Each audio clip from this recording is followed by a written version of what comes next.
Hello guys! So nakakuha na naman nga tayo ng package from Wishtrend. Ayan, i-unbox na natin. So mga skincare na naman to kasi puro skincare lang naman yung binebenta ng Wishtrend. Basta nagpadala sila ng 4 na skincare, hindi ko na nga iisa-isahin dahil makikita nyo naman din to sa video. Natuwa nga ako dito sa pouch na kasama. Maliit lang siya pero sure na magagamit ko to.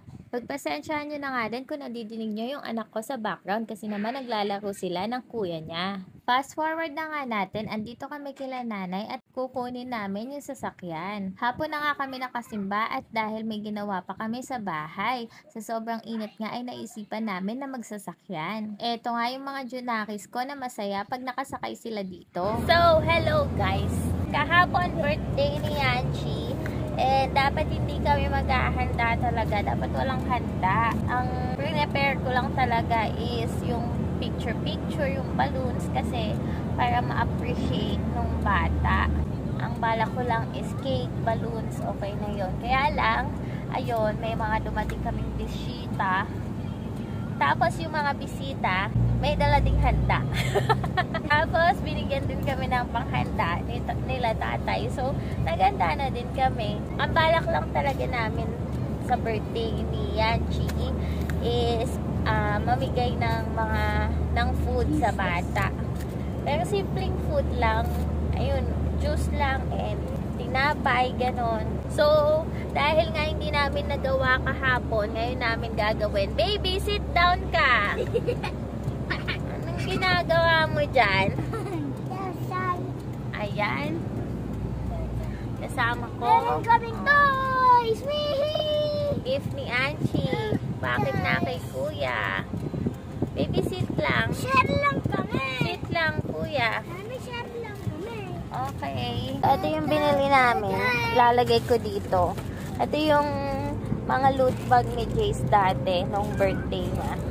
At ayan, inumpisahan ko na nga mag-pack muna ng mga loot bags. Dito na nga namin pinak dahil binili lang namin to sa nadaanan namin na grocery. Simpleng bagay nga lang to pero sana makatulong dun sa mga pagbibigyan namin. Sabi nga ni Daddy ay magsimba muna kami bago kami mamigay dahil nga hapon na din at last mass na yung misa. Kaya malamang after ng misa ay gabi na din kaya hindi ko na mabibidyohan yung mga mabibigyan namin ito. Nandito na nga kami sa may simbahan. Nakakatuwa nga at may pintura na yung simbahan ngayon. Ongoing pa kasi yung paggawa ng simbahan na to kaya hindi pa talaga siya natatapos. Pero ayan, ang laki na nga nung ginanda simula nung napinturahan yung labas. Pero yung unahan pa lang yung may pintura, dito sa gilid ay wala pang pintura. At ayan nga yung mga anak ko for the kain habang nagmimisa. Gutom na nga daw kasi sila. Pagkatapos nga namin magsimba ay inumpisahan na din namin mamigay ng mga loot bag. Hindi ko na nga bibidyohan dahil ayan, sobrang dilim naman talaga. Bye po, bye.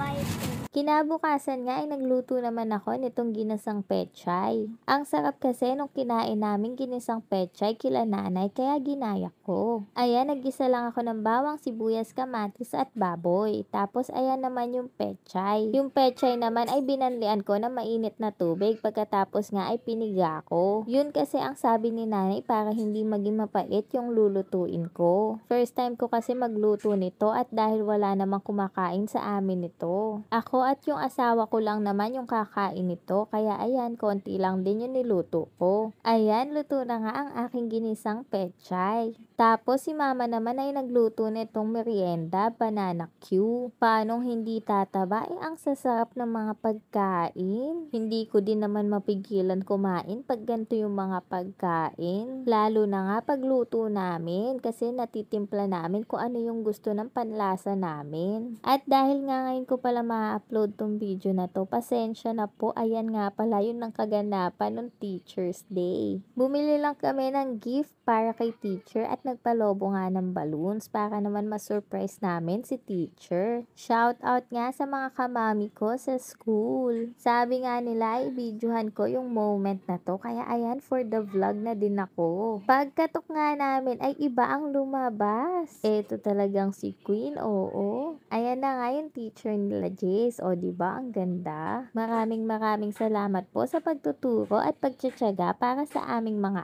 anak. Happy Teacher's Day sa lahat ng ng teachers, mabuhay po kayong lahat. Kahit na nga late itong video ko ay babatiin ko pa din kayo. At dahil nga for the tambay kami dito sa school at may natirang lobo, syempre hindi mawawala ang kalokohan.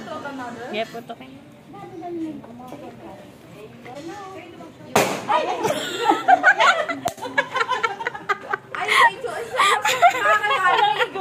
Ayan ang salarin sa pagputok ng lobo. Akala mo ikaw lang ang mampaprank, ha?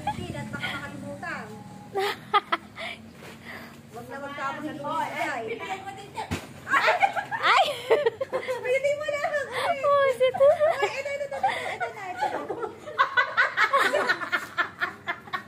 Nagtataka nga siya kung ano yung nilagay ni Danica sa sasakyan at bakit tuwan-tuwa kami. Hindi niya alam ay may nawawala na sa kanya. Tinago kasi namin yung saging na binili niya pero hindi niya napapansin. Tapos itong si Danica sinaldak pa yung paper bag doon sa sasakyan para malamog yung saging. Nakakaloka. Ang saya naman ng beshi ko ngayon.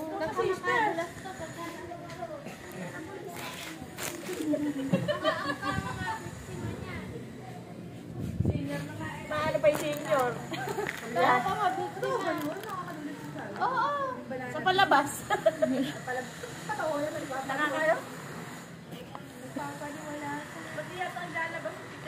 Dito nga sa pagkakataon na to ay napapansin na niya na bakit ko siya binibidyohan. Hindi pa din naaalala ng beshi ko yung nawawala sa kanya. Nagtago na nga sa payong camera conscious yarn.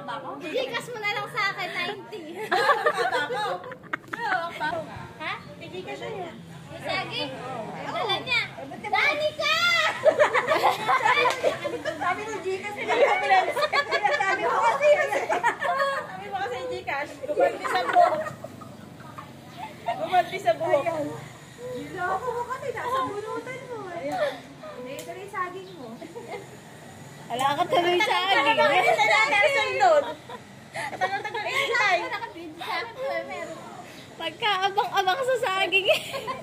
Nawawala. Mayuwi pa na ng iba. Ay, uwi ng isa. Kaya pala siya makakatikim. Nakatikim na ako. Isa lang. Kaya pala kumain na siya sa kanina. Ano na lang yun? 85 na lang yun. Hindi, 90 yun. Siyempre, yung pinusuko. Yun nga tayo dagdag eh. Tapos mo na nga. Tapos mo na lang na Daisy. Baka makuryente ako doon sa sasakyan. Ay, kaya pala ibinaksak niya. Kaya kasi siya kainin mo ngayon lahat. Walang nga nilamog. Kailangan kainin mo ngayon lahat. Lamog lahat ka mo, bayaran mo ka mo, balikan mo, lamog lahat ka mo. Hindi ngayon, tigpisin mo lahat. Bali ka mo, naalis ka mo lahat. At sa wakas nga, nakuha na ng beshi ko yung saging niya. O, diba?